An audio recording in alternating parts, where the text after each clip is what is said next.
Matapos ang kanyang pagtatapos sa Brent International School Manila noong May 2026, panibagong malaking yugto naman ang sinimulan ni Queen Elizabeth, Queenie Pacquiao, anak ni Manny at Jinky Pacquiao. Ngayong August 2026, nagtungo sa Chicago ang pamilya Pacquiao upang ihatid si Queenie sa Loyola University Chicago, kung saan niya sisimulan ang kanyang college education at kukunin ang Bachelor of Science in Forensic Science. Kinumpirma mismo ni Queenie ang kanyang plano sa isang interview kay sports journalist Diane Castillejo. Sinabi rin niyang una niyang pinag-iisipan ang law, ngunit kalaunan ay mas pinili niyang pumasok sa science at forensic science. Ang forensic science ay hindi lamang tungkol sa crime scenes gaya ng madalas na ipinapakita sa mga palabas sa telebisyon. Ayon mismo sa Loyola University Chicago, ang kanilang Forensic Science BS ay interdisciplinary program na pinagsasama ang biology, chemistry, criminal justice, mathematics, physics at forensic science. Kasama sa programa ang pag-aaral ng DNA at forensic biology, chemistry, toxicology, pattern evidence at iba pang scientific techniques na ginagamit sa pagsusuri ng ebidensya.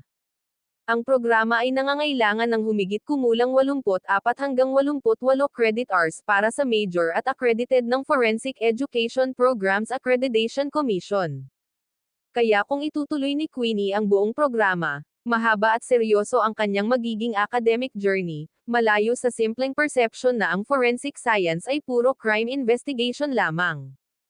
Batay sa official 2026 hanggang 2027 tuition schedule ng Loyola University Chicago, ang full-time undergraduate tuition ay $28,465 bawat semester o humigit kumulang $56,930 bawat academic year para sa regular full-time undergraduate tuition.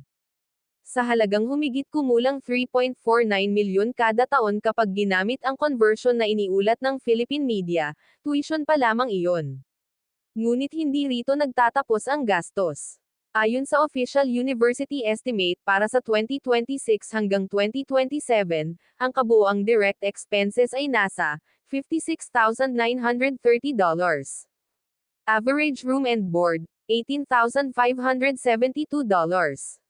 Estimated fees, $1,580. Estimated total, $77,082 bawat academic year. Katumbas ito ng humigit kumulang 4.7 milyon depende sa exchange rate. Hindi pa kasama sa figure na ito ang airfare, books, school supplies at iba pang personal expenses. Base sa mga larawang ibinahagi at sa impormasyon tungkol sa kanyang pag-aaral, si Queenie ay nakatira sa university residence, dormitory, hindi sa isang ordinaryong private boarding house.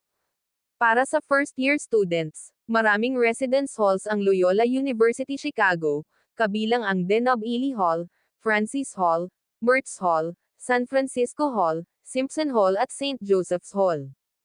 Sa unang larawan na ibinahagi, makikita ang isang compact dorm room na may malaking wooden bunk, loft bed, mattress, storage shelves, desk area at iba't ibang gamit na tila inihahanda para sa paglipat ni Queenie. Makikita rin ang mga kahon, plastic bags at personal belongings, mga bagay na karaniwang nakikita kapag move-in day ng isang college student. Para sa 2026 hanggang 2027, ang listed annual room rates ng ilang first-year residence halls ay nasa humigit kumulang $9,700 hanggang $13,230, depende sa building at room type.